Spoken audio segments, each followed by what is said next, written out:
उत्तराखंड में भारी बारिश का जैसा अलर्ट था, ठीक उसी अनुरूप बारिश ने काफी नुकसान पहुंचाया है। गढ़वाल के ऊंचाई वाले इलाकों में तो कुमाऊं के मैदानी इलाकों जैसे खटीमा, लाल कुआं, रुद्रपुर, रामनगर यहां पर काफी नुकसान हुआ है।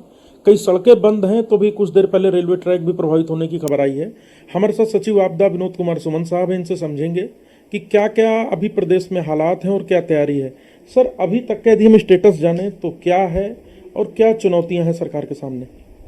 अभी अगर हम देखें तो कुमायूं में, ऊधम सिंह नगर जनपद में और चंपावत जनपद में मैदानी क्षेत्र में खटीमा के आसपास और उधर टनकपुर के आसपास जल भराव की स्थिति बनी हुई है।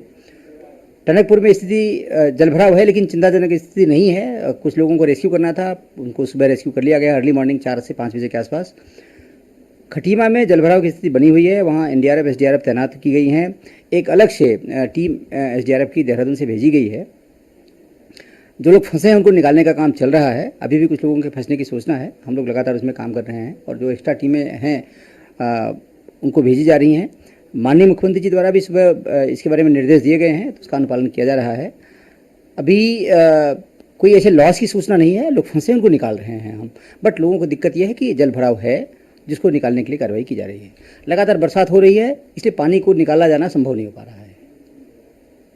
सर, भारतीय मौसम विभाग ने पूर्व में जो अलर्ट किया था, आप लोगों ने सारी तैयारी की थी, परंतु बारिश बहुत एकाएक आना बहुत बड़ी समस्या रही, या नालों आदि की सफाई नहीं हो पाई, चैनलाइजेशन नहीं हो पाया, ज़्यादा जलभराव की ये वजह लगती है?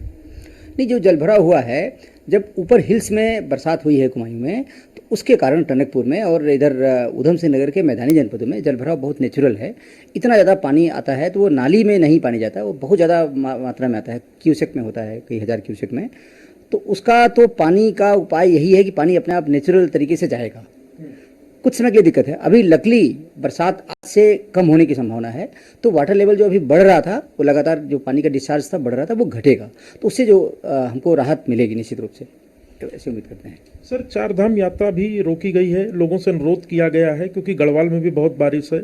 आगे क्या मौसम विभाग की सलाह के अनुसार इसे संचालित किया जाएगा, या जो लोग आए हुए हैं उनको अलग से सूचना दी जाएगी? 4 धाम यात्रा केवल एक दिन के लिए रोकी गई थी, 7 तारीख के लिए, संडे के लिए, कल जो बीत गया है उसमें। बाकी 4 धाम यात्रा चल रही है। मेन जो हाईवेज हमारे हैं सब लगभग खुले हुए हैं, लेकिन बरसात में दिक्कत होती है। पहाड़ी क्षेत्र में पत्थर गिरते रहते हैं, तो उससे खतरा बना रहता है। तो लोगों से यही अपील की गई है कि अगर आवश्यकता हो तभी चलें, अनावश्यक रूप से ट्रेवल न करें बरसात के समय। बरसात रुक जाती है तो रास्ता हमारा सेफ है, कहीं भी आवागमन किया जा सकता है। सर, कितनी सड़कें भी बंद होंगी और नुकसान का आकलन कब तक हो पाएगा? इस बारिश से कितना नुकसान हुआ? क्योंकि रामनगर भतरौज खान को जोड़ने वाला भी एक पुल डैमेज हुआ है और कुछ इस प्रकार से छोटे छोटे पुल आदि डैमेज हो रहे हैं या गड्ढे हो रहे हैं, तो वहाँ ट्रैफिक रोका गया है। जहाँ तक नेशनल हाईवे की बात है, हमारे लगभग सारे के सारे खुले हुए हैं। कल हमारे एक टनकपुर चंपावत वाला बंद था और इधर बद्रीनाथ जोशीमठ के बीच में बंद था, खोल दिया गया था रात में। और इसमें हमारा कहीं कोई मेजर रास्ता बंद नहीं है। हमारे स्टेट हाईवे, नेशनल हाईवे खुले हुए हैं। जो डिस्ट्रिक्ट को जोड़ने वाली सड़कें हैं, कुछ सड़कें बंद हैं, और ग्रामीण सड़कें जहाँ पे आवागमन काफ़ी कम होता है, उनकी संख्या 100 के आसपास हो सकती है, वो रास्ते बंद हैं। और सारे रास्ते खोलने के लिए कार्रवाई की जा रही है। लगभग हमारे 400 से 500 जेसीबी लगातार तैनात हैं। जहाँ पे रास्ता बंद होने की संभावना है, वहाँ पे रास्ता बंद होता है, वो खोलते रहते हैं। तो रास्ता बंद होना खुलना लगातार एक अनवरत कार्य है, क्योंकि जब बरसात होती है, मलबा ऊपर से आता है, रास्ता बंद होता है, मशीनें हमारी हैं वो खोलती हैं, यातायात सुचारू हो जाता है, फिर जब बरसात होती है फिर बंद होता है, इस तरह से चलता रहता है। तो सर, क्या आप माना जाए थोड़ी बरसात से राहत मिलेगी तो राहत बचाव कार्य और तेज होंगे? निश्चित रूप से, क्योंकि आज से कुमायूं में जहाँ पे ज़्यादा बरसात पिछले 3 दिन से हो रही थी, आज से राहत मिलने की उम्मीद है। जब बरसात कम होगी तो रेस्टोरेशन वाला काम जो है पूरा का पूरा हम कर लेंगे। हम लोग लकी हैं कि अभी कोई ऐसे डैमेज की सूचना नहीं हमारे पास है, सब कुछ अभी सुरक्षित है, हमारा सारा इंफ्रास्ट्रक्चर सुरक्षित है। एक पुल टूटा था जरूर, जिससे नुकसान हुआ हमको, बाकी अभी कोई लॉस की सूचना नहीं है जी। तो आप थे सचिव आपदा विनोद कुमार सुमन, जिन्होंने 2 महत्वपूर्ण बातें कही हैं कि गढ़वाल में जो ज़्यादा बारिश हो रही है, कोई बड़ी सड़क तो बंद नहीं है, परंतु यदि बहुत आवश्यक हो तभी यात्रा पर निकलें, मौसम विभाग की सलाह लें, और आज से कुछ बारिश में कमी की उम्मीद है। तो जो नुकसान हुआ है बारिश से, इसके रेस्टोरेशन का काम और तेजी से किया जाएगा, ताकि जो सामान्य जनजीवन हो प्रभावित ना हो।